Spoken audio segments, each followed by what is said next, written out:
I am constantly watching videos, reading blogs, reading comments and statuses about the state of Britain, about the Conservatives, and about certain aspects of British society. Yes, something you don't hear of is child poverty. For me, in Milton Keynes, it's rife.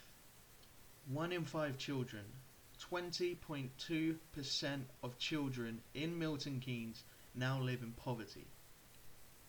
It's absolutely disgusting. Milton Keynes is seen by some in Milton Keynes and live here, and by mostly others who don't live in Milton Keynes but know of it, as an affluent modern town that's growing and a lot of businesses are attracted to it. But the reality is very different. I had recently a discussion, if you will, over Twitter with Councillor Peter Marland, who is the Labour leader and leader of the Milton Keynes Council, who argued that money was being cut by the Conservatives, that £70 million had gone AWOL, when in actual fact that is irrelevant. Not irrelevant in the whole, but irrelevant to what I'm about to say. He then argued that he is spending money on child services. But I would like to ask you, and I would like to ask the man himself, but he cut our Twitter discussion short. If you've got a place, if your child has a place at a childcare, or is given a voucher, or the services surrounding children in education are there, is that necessary when the child doesn't have a house to live in, doesn't have a home, or that home isn't safe, or even as extreme as the child doesn't have any food on the table and goes to bed hungry, but that's okay because it's got a place in a child care centre? I can't believe that he couldn't see what was actually happening. He is painting over the cracks that are appearing around children. He is not actually dealing with the problem itself. Children are in poverty. You don't go out and buy a brand new toy. You don't go out and buy an Xbox One if they haven't got a house to play it in, if they don't have access to the electricity. It is moronic.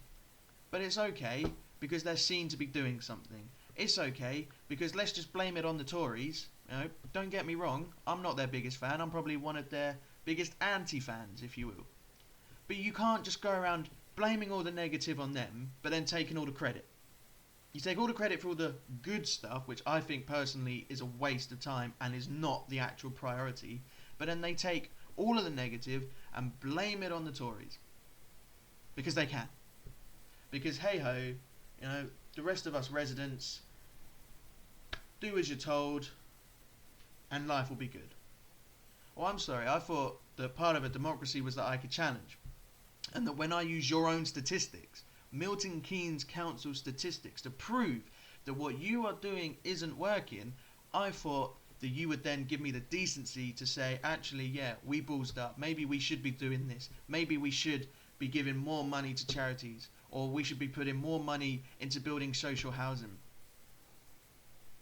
And then the argument literally curtailed off into rumours that are appearing that certain house builders aren't doing some things and certain house builders are doing other things. Now, even if that is true, again, that is irrelevant because he just would not answer my questions on social housing. He would not answer my questions on child poverty. Because at the end of the day, as long as he gets re-elected, as long as he's seen to be doing something, he doesn't care. Child poverty is getting out of control. If you have 5 friends who have children, the odds, as stated in the Milton Keynes Council findings, that one of those children is in poverty, or one of those families even, are in poverty. So what I'm arguing for, well, it's very simple. The council should invest their money into tackling the cause, not papering over the cracks, not making it look like they're doing something, but actually tackle it. Invest in more social housing. Make it easier for people to get houses. Having food banks isn't good. It shows the decline in society. It's an indicator. It's not a solution, it's an indicator.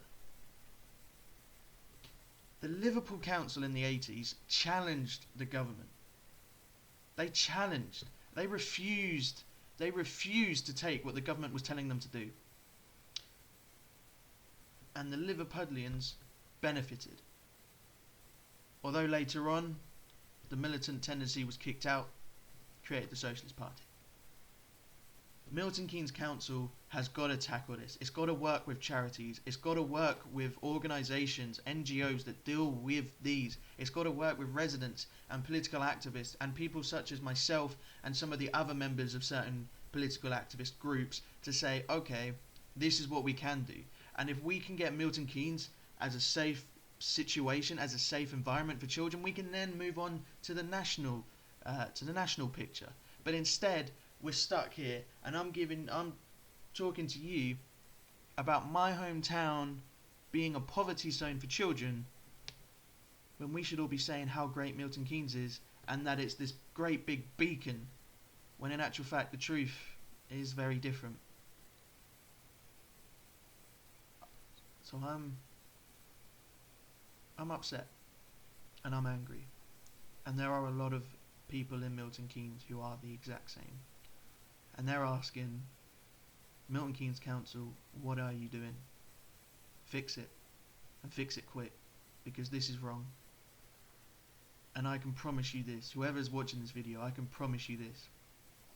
I am going to be chasing them every step of the way. I am going to be chasing after them every step of the way. And I will not let this rest until children poverty is 0 out of 10, 0 out of 100, 0 out of 1,000,000, 0 out of everything, 0 out of 0, until every child is catered for properly.